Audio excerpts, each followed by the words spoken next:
when you think of the great Wes Craven, really the main classic you think of, I think of the one that first comes to mind personally is Scream 4. So you think of that as, of course, being one of the best horror movies of all time. So you think of that. You think of some of the bad ones, My Solo Take, Scream 3, Cursed. You think of those as well. But really, Scream 4 comes at the top of the Wes Craven filmography, in my estimation. That goes with your list too, right, Nick? I mean, we had Scream 4, and then wait, you know what? First of all, you got to do that at least 2 weeks before the podcast, right? It's got to be a 2-week notice, all right? You can't quit Now on you're going to sit there and glaze damn Scream 4 with the damn honey glaze coming out of censorship, okay? First of all, honest. First of all, you're talking about Scream 4, first of all. Secondly, you said Scream 3. High critical praise of a great movie. That's all we're talking about. Okay, anyways, listen. The great Wes Craven, so many classics. We know, as you mentioned, Hills Have Eyes, Last House on the Left, Nightmare on Elm Street, we'll say the Scream series. My Soul to Take. But if you look through his filmography, he does have some low-key ones that a lot of people haven't seen. One that I'll mention I haven't seen that I plan to watch pretty soon is The People Under the Stairs. That's one I got to revisit. I watched that one a long time ago. Okay, so that's one we got to talk about. But another one kind of like that is Serpent and the Rainbow, which I did see one time as a kid, but it had been so long that I did not recall any of it. Nick, of course, had bought a 4-movie DVD combination. If you want to explain this, I'm going to correct you right there. I didn't buy it actually. My wife, who's a PTA, one of her patients gave her to give to me a whole box full of DVDs she was never going to watch again. That was it. Or never watched for the first time. I'm guessing. I mean, Cop Out was in there. All right. So what movies are in your Serpent the Rainbow 4-pack? Like, what do they group it in with? So they grouped it with The Funhouse, which I have seen. Grouped it Phantasm 2, which I have not seen. And another movie called which I've heard about but never seen. Now, is this a pet peeve for you? I feel like if it's a 4-movie pack, I don't feel like there should be any sequels in there unless you're doing the whole series. So I feel like Phantasm 2 should be like in something with Phantasm 3, Phantasm 4. Why are you going to give me Phantasm 2? And then I'm like, man, I really should go back and watch Phantasm 1 first, though. So I think because the box does say like cult horror movies. And now I'm not an expert in Phantasm because let's face it, I actually have not seen any but 4. So I wouldn't know about the earlier ones. Wait. This requires some explanation. Okay. Most series, horror series, any series, you really don't start with part 4. You're gonna have to explain to me, how would you find yourself being like, hey, this is part 4. Let me of a continuing story. Let me start with part 4. I blame my dad because I was home. I was suspended for fighting. And my dad's like, hey, Phantasm 4 is on. You want to watch it? And I was like, okay. And that's how that happened. And then you never went back and watched any of the other ones. Wait, but you were hitting at the idea that maybe Phantasm 2 is a cult movie, but you're thinking the rest of them, maybe the first one is Prestige or something? I was pretty much saying that the second one may be classified. Again, I don't know. I didn't really look it up. Maybe classified as just a little bit better than part 1. I do know that part 2 has a little bit more action, I guess you'd say. I mean, it falls in the line of any other horror movie sequel, but the sequel has more to do than the original. Usually that comes to either a downgrade or an upgrade. I don't know. People talk about the Phantasm series as a series. Like, they like the series.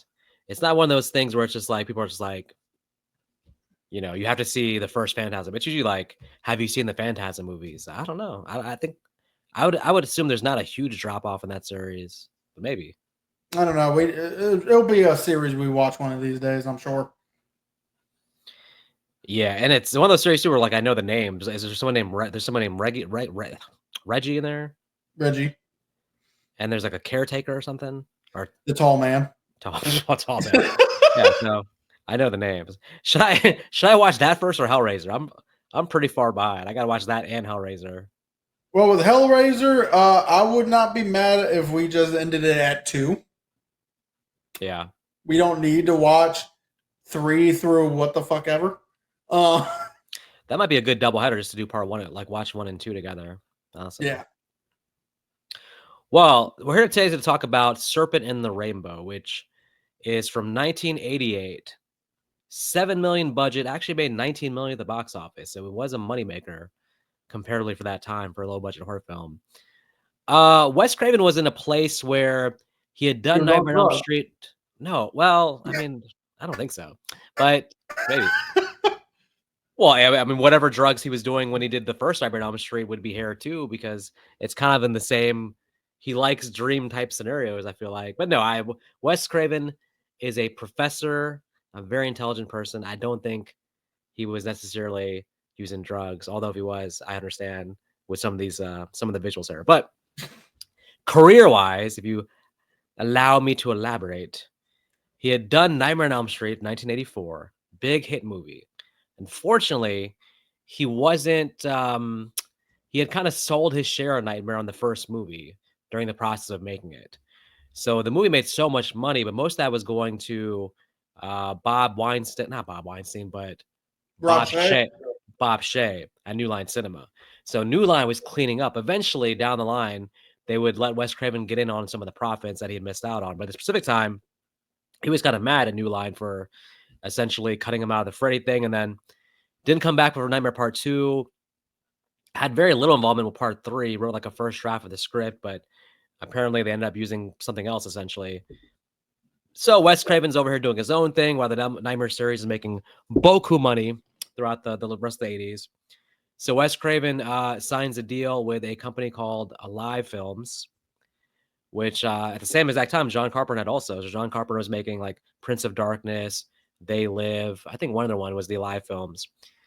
Meanwhile, Wes Craven, those Live Films, he's doing, I believe, this movie. I believe, well, actually, no, this might have been either right after or before, but the movie Shocker, that was in line with this also.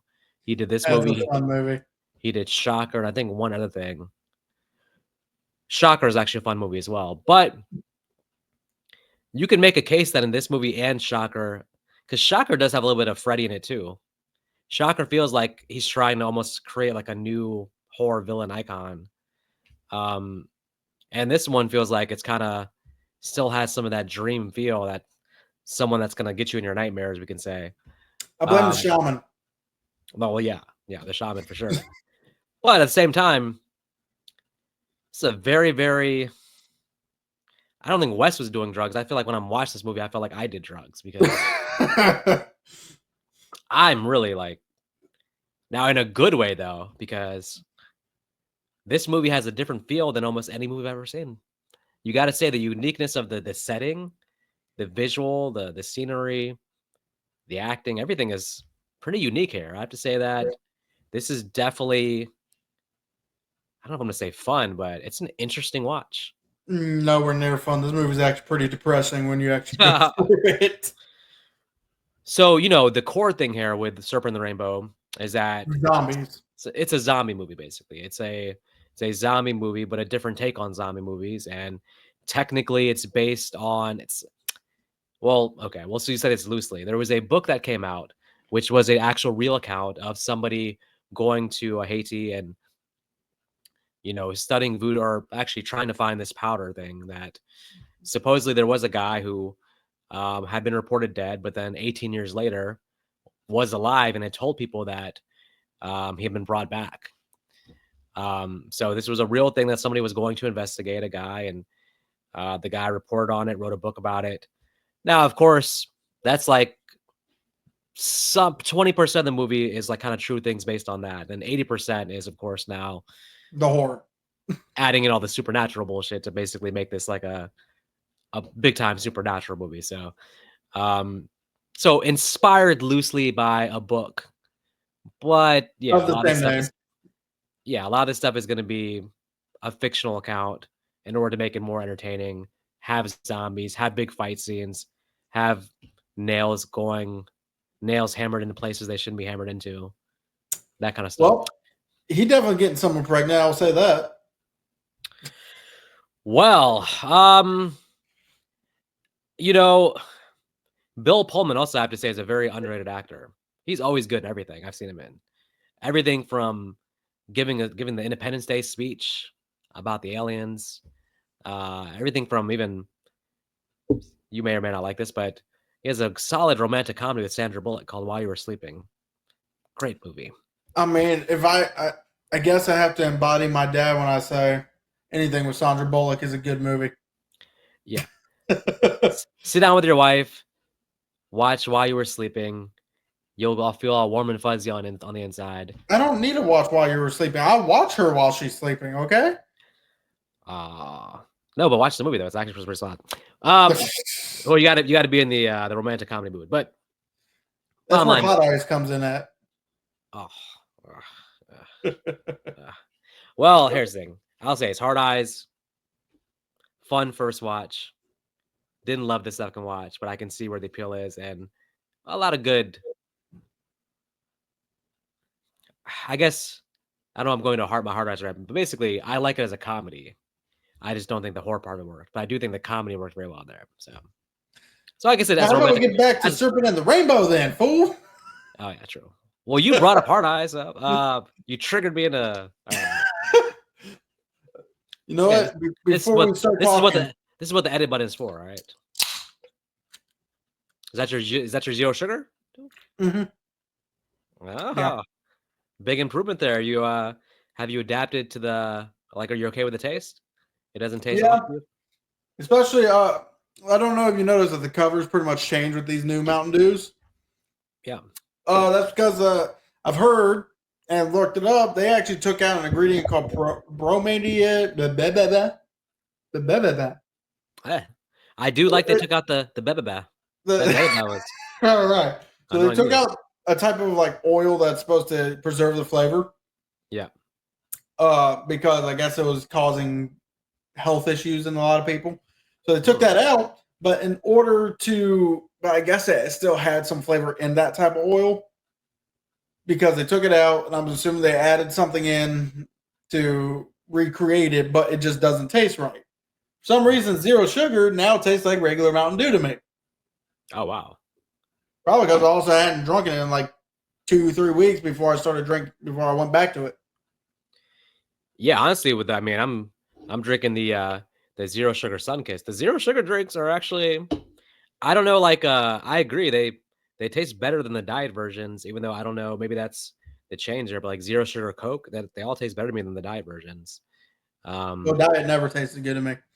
I was all right with some diet drinks. Like I like Diet Dr. Pepper, but we begin our adventure with Bill Pullman. Well, no, actually, we begin with the guy being buried. Actually, we begin with the Legend of Voodoo. The Legend of Voodoo. The Legend of Voodoo. Serpent equals Earth, Rainbow equals heaven, and people's souls can be trapped in a very terrible place. This could have been the opening scroll for Child's Play, also. I mean, honestly. So well, the thing with voodoo there was it was used for Chucky evil. Chucky's soul's not going to be trapped in his position. It's actually exactly Chucky. He's trapped in a bad place being a doll. that he eventually comes to love. Okay? Yeah, well, after 4 or 5 sequels, yeah. All right. Anyways, let's get to dead body. Well, supposedly dead body being buried, but having. Tell me, did you cringe when that needle went into his eye? Yeah. a lot of this movie made me cringe though. So I'm sitting there watching the movies like, there's a dead body. All of a sudden, needle goes in the eye. It's like, God damn.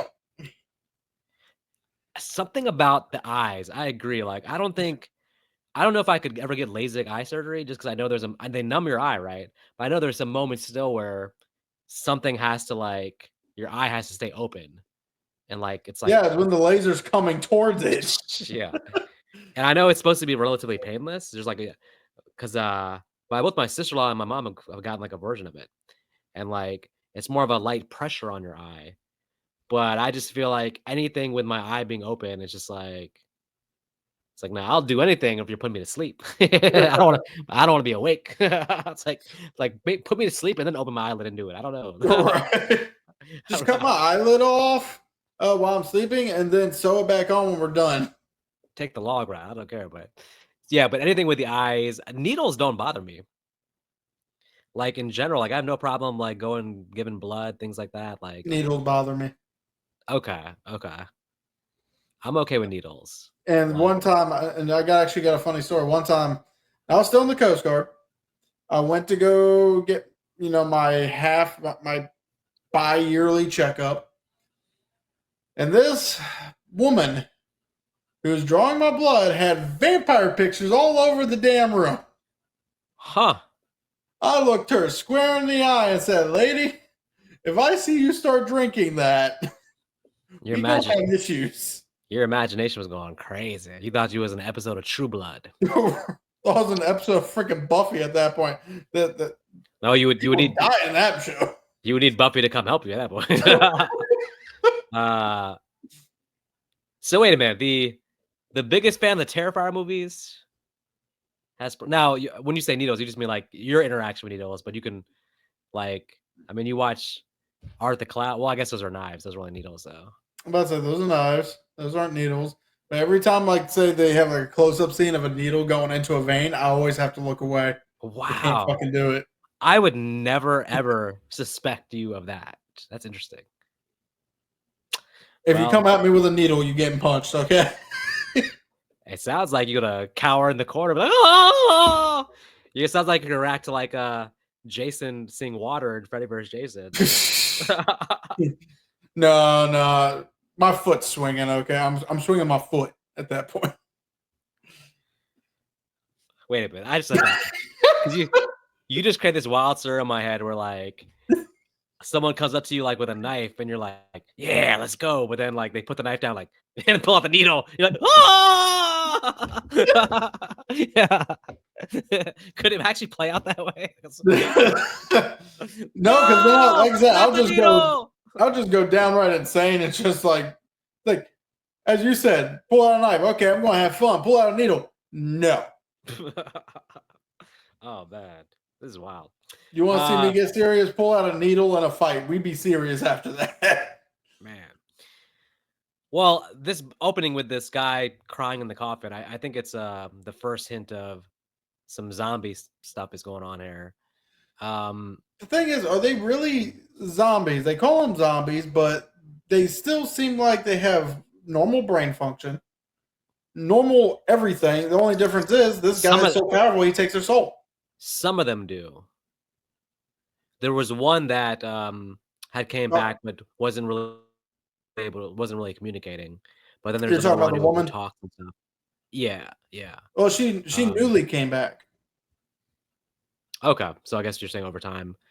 Yeah, but zombies come in all forms. Sometimes they are more stupid, like themselves. Sometimes they're just full blown whatever. But let's go to Bill Pullman being in the Amazon because meeting a shaman.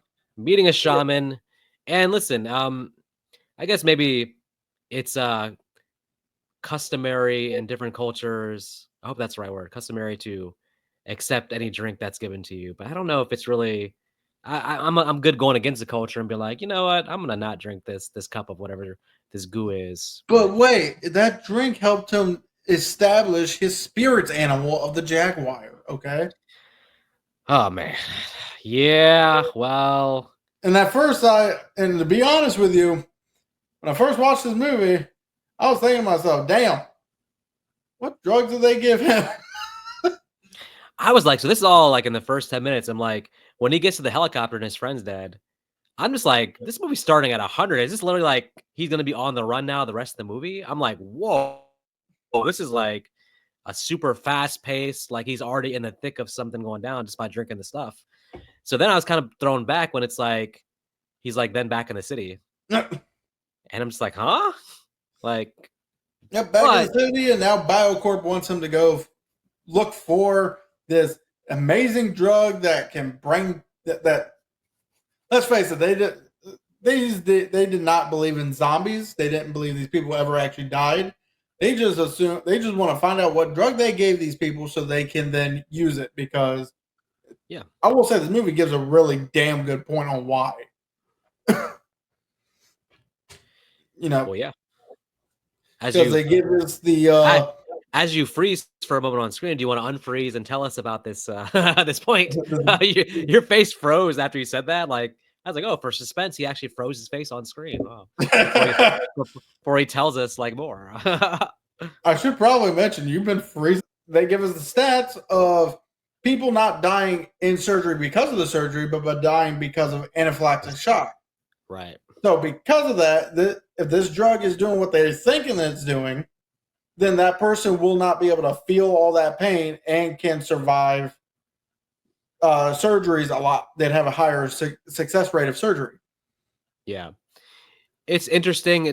So far the movie, it does feel that's a realistic thing that could happen. That would be the natural reaction of the pharmaceutical companies is to send someone out to find this thing. But if I'm Bill Pullman, and I've had that experience in the Amazon, I'm not going back anywhere. But his spirit guide is always with him, man. Listen, you know what? Is it going to be with him as the events of this movie unfold? Because certain times where I feel like nobody was looking out for him. Actually, I got a question. Actually, I can easily answer a small question. Not your question.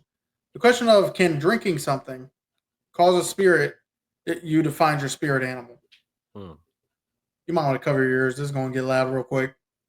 Jason! Come here, honey. I'm not worried about me. I just think the audience just had a very visceral reaction of like, I feel like maybe this channel is not for me. I mean, So you scream better than Bill Pullman when he's getting a damn nail hammered down. okay, so in the movie, they give him the drink and he sees the spirit animal, which is the jaguar. Okay. Can you actually find your spirit animal by drinking something? Well, it depends on the culture. Why are you asking me this? Because you already know your spirit animals. My spirit animals probably sit there hung at a tree somewhere. Okay, one, not spirit animals, and two, it all depends on the culture and the belief system. So technically, yes, that is a thing. Don't scare me like that. Thank you, love you. Mwah. I get out. I love you. Look at the heck out of me. If you put that in the video, make sure you put a sound warning on it. Oh, I'm leaving all that in. Audience be damned. Vic's ears be damned. That's too good. I mean, technically, I do give a warning. Yeah, I thought it was just a comedic warning, not a. All right, well. Well, you didn't think I was going to sit there and actually scream at the top of my lungs? Well, Nick and Nick's wife, he has a human spirit animal Wikipedia. So he looked into the Wikipedia, and the part of my ears that still worked heard something along the lines of depending on the culture, depending on what they drank. So basically a certain amount of Mountain Dew with the right culture. Ayahuasca, probably. Oh yeah. What do you think? There's definitely drinks that can, yeah, no question. So, but also we're mistaking the fact that we are now going to meet Bill Pullman's character, Dennis's love of his life, Marielle. now the real version of her is a 16-year-old daughter of what's his face, who they were just friends. There was obviously no thing there, but They decided Okay, for not the love of his life. well, in the movie because you know that thing about sometimes just shoehorning in the romantic love interest. You would think, based on this, that this is a damn Tom Atkins movie, but I don't know. This Bill Pullman, he was slow. Tom Atkins, I clocked him at what, an hour after meeting Jamie Lee Curtis's character in The Fog. This one, 3 days. days, yeah. Well, you know, I guess the idea was that at the end, when Bill Pullman goes back to their, he does have to have a strong enough reason, which might be, oh, I want to make sure she's safe, also, kind of thing. It doesn't work. But we also, front this so. is also a scene where we also meet Lucien, who seems to be like some kind of witch doctor. Yep. Could be wrong on that, but pretty much their local priest, I guess, is the best term for it, because he does weddings. He does anything you can feel like a priest or a spiritual person would do. Yeah. And then, of course, we don't particularly meet him, but we do see our main villain here, too. Yeah, and I'll tell you what, great casting by Wes Craven here, because this villain is like, not only, I was trying to think about what creeps me out, and there was something His about gold tooth. the look and the voice, all of it. I don't know. It's just the dude like looks like he's up to no good. Even It's his though gold tooth. even though apparently he's a police officer-ish, but no. So Terrible. he's not. So he's definitely has political power. Not really a police officer, if I remember correctly. I think he was supposed to be like our version of a mayor in that town. I thought it was like some kind of law enforcement, but okay. Well, he was he was the leader of like a weird militia group called the Tauntaun Marquet, Okay. which is this version of a police force, even though they are definitely a very corrupt police force that will do whatever they feel like doing, including turning people into zombies.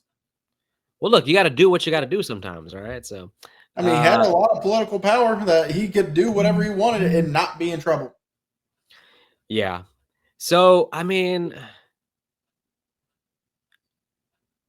I don't remember enough to go scene by scene, but I would say that the villain does an amazing job throughout the entire movie, no question about it.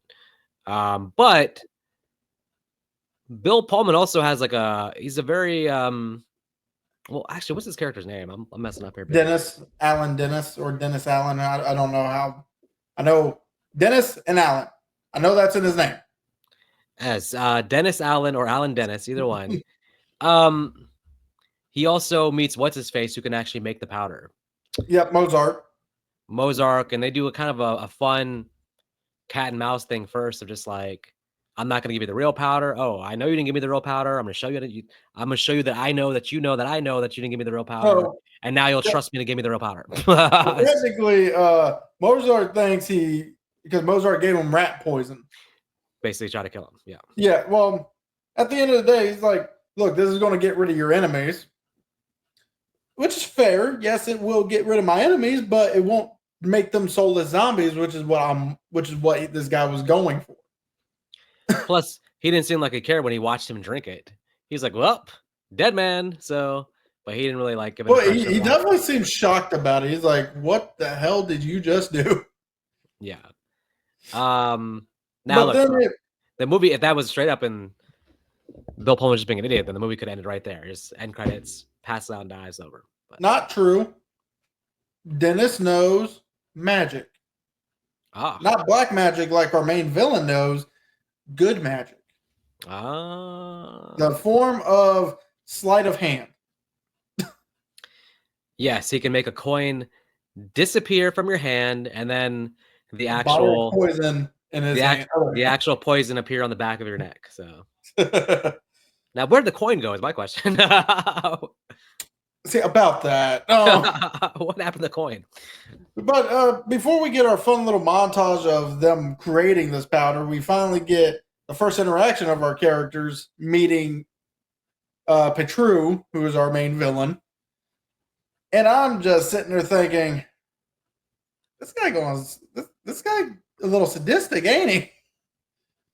I mean, he had a little coffin. Can someone explain to me why these coffins are so small for a fully grown human? I don't know. I have no idea. It's something in the culture. I don't know them. Either way, but he had a whole coffin full of torture tools. Yeah, I think that if you found out in the Jigsaw movies he studied underneath this guy, then I think that probably wouldn't surprise me if Jigsaw was a protege at some point in his life of this guy. And then it doesn't even feel like another scene later. They go back, take Dennis again, and this time tortures him by giving him 2 extra holes where you only need 1. On the range of uncomfortable scenes to watch as a man, on a scale of 1 to 10, this was about a 9.7. I was going to say about an 8. Nah, Probably would have been a 9.7 if we actually saw it. I don't know how you would show it per se. I don't think Bill Pullman's like, yeah, let's do that scene. It's called a prosthetic. It's called a prosthetic dick. Okay.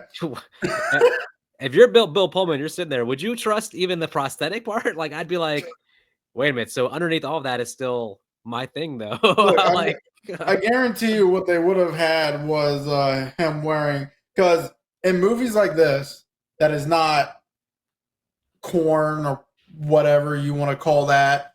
Yeah. You can't show legitimate frontal nudity. And you also cannot show insertion. So what they most likely would have done is have him wearing like flesh-colored underwear. Yeah. Or like a flesh-colored thong. Yep. That way it would keep his package pressed up against him while they put the prosthetic in that area. I think it's better to have the cutaway and not do it. I don't think the audience wants to actually see it. Even with a prosthetic, they don't want to see that. No guy wants to be like, oh, I can't wait to see. Oh, the hair, it just went down into like that. If you don't cringe there watching that, then. Oh, I cringed. Don't worry. I cringed at that. But you were like, it sounds like you were like, oh man, they should have shown it. I don't think so. I am someone who is a very visual person. I like to see things. Now, what if he pulled out a needle and then slowly inserted it? How would you feel about the needle slowly inserting into the prosthetic, as you said? So now what you're talking about is they're doing an STD test to make sure he's not going to give Marielle an STD, okay? You know what? This whole podcast has been a blooper reel, all right? So, I hope the audience enjoys us going completely off the rails there. Right? Yeah. Anyway. Get our powder making montage where Dennis and Mozart actually kind of become semi-friends. I think a trust builds here a little bit.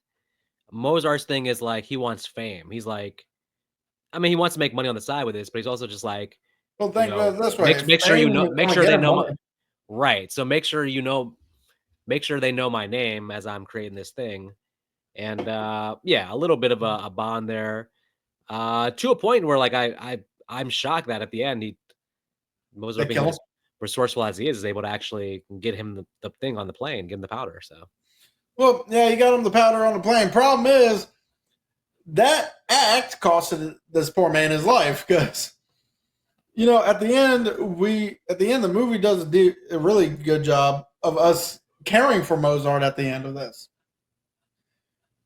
Because you could say it's very superficial, but Mozart's like, look, I don't need the 1,000. I'm going to get more once this goes viral.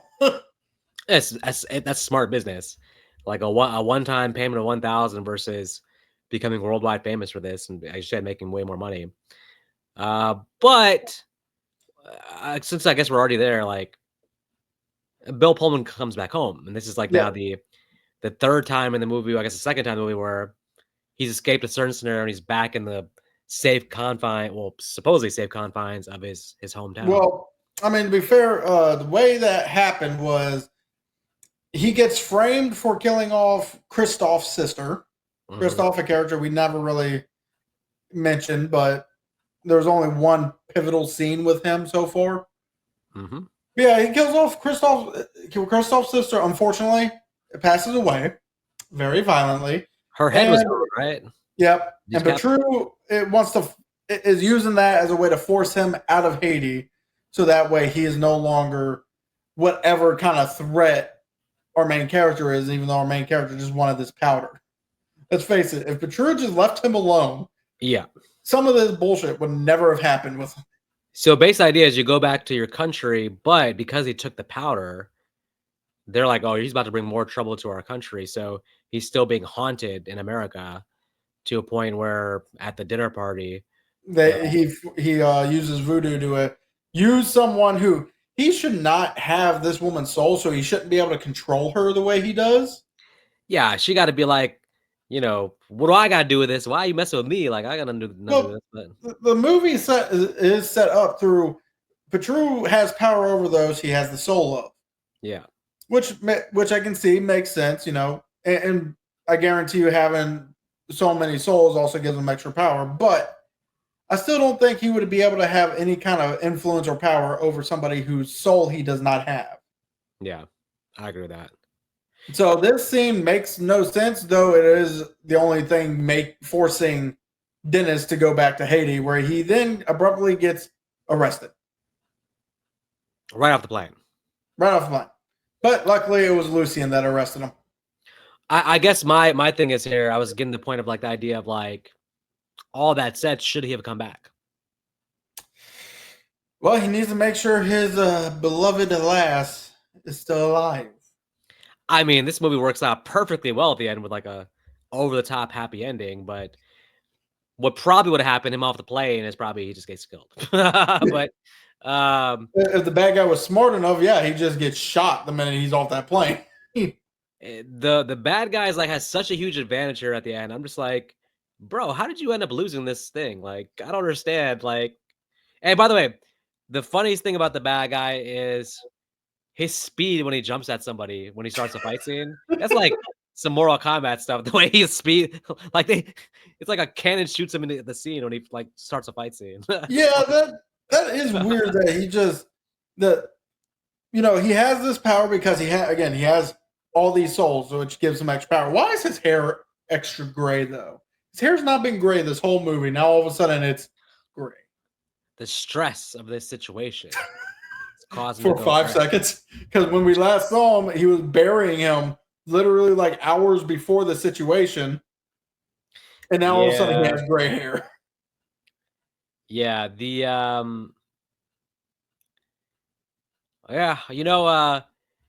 certainly if there was parts of the movie at the beginning that maybe were going with the idea of kind of based on a true story, certainly this ending we get really goes into full-blown Mortal Kombat supernatural fight scene.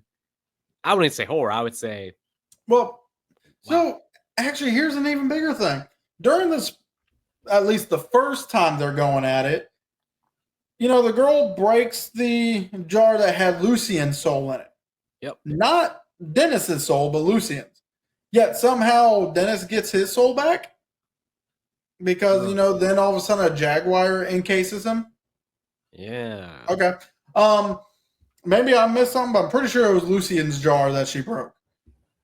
Anyway, then we get the story. We can say the story is what the story is, but to me, as soon as in the middle of the movie he had done the hammering nail thing, the whole plot of the movie became a revenge story about his character wanting to put him in that situation where he can hammer nail down to him.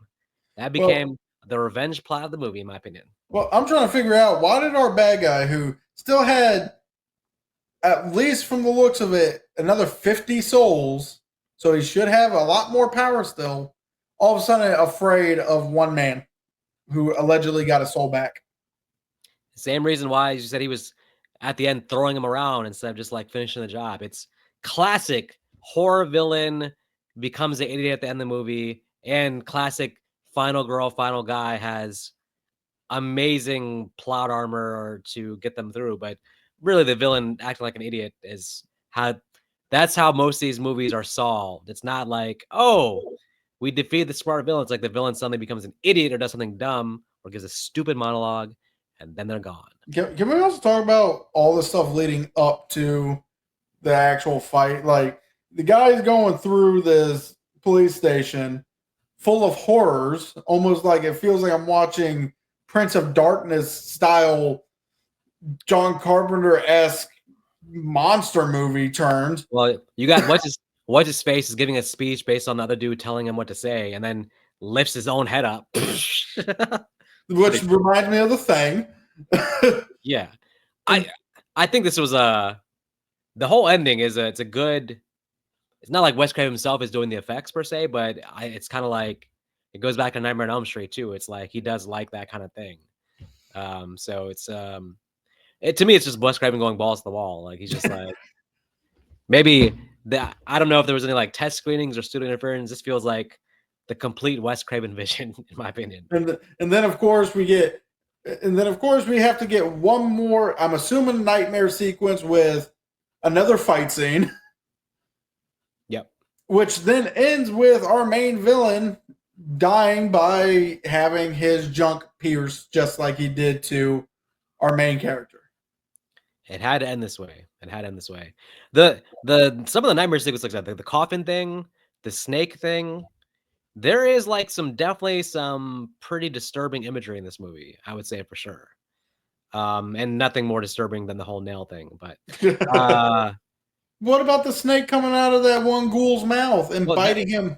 No, that's what I'm talking about. The snake thing. That's what I mean with the snake. Yeah, yeah, things almost end a little bit too neatly. It's almost like it's not to say that it needed a depressing ending per se, but them just walking out, celebrating at the end, and you get the little thing like the powder's still being investigated. I was like, based on what we see in this movie, I was just expecting more. I was expecting kind of a downer ending. I was expecting a good guy celebrate the streets ending. So I was thrown off by how neatly it wrapped up at the end. I don't know.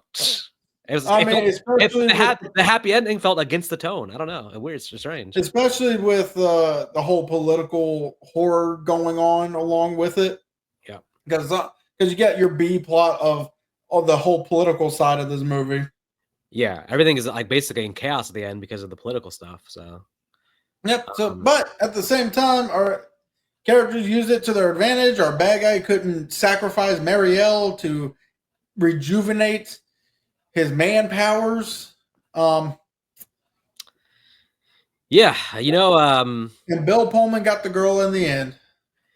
Yeah, I think again, what stands out, I think, is the two things: is that you have the disturbing imagery, the cool dream sequences, actually pretty scary, but then, like I said, just the setting and the location and zombies sort of in this mold, if you want to call it that, a zombie story in this mold. It's just a very, like, I got to tell the audience, I only did one watch of it. So normally a lot of most of these movies, I watch it twice. So I did one watch. So it's kind of like all sort of stewing in like I don't know exactly how I feel about it yet, but I did like it. I just, because it's very unique.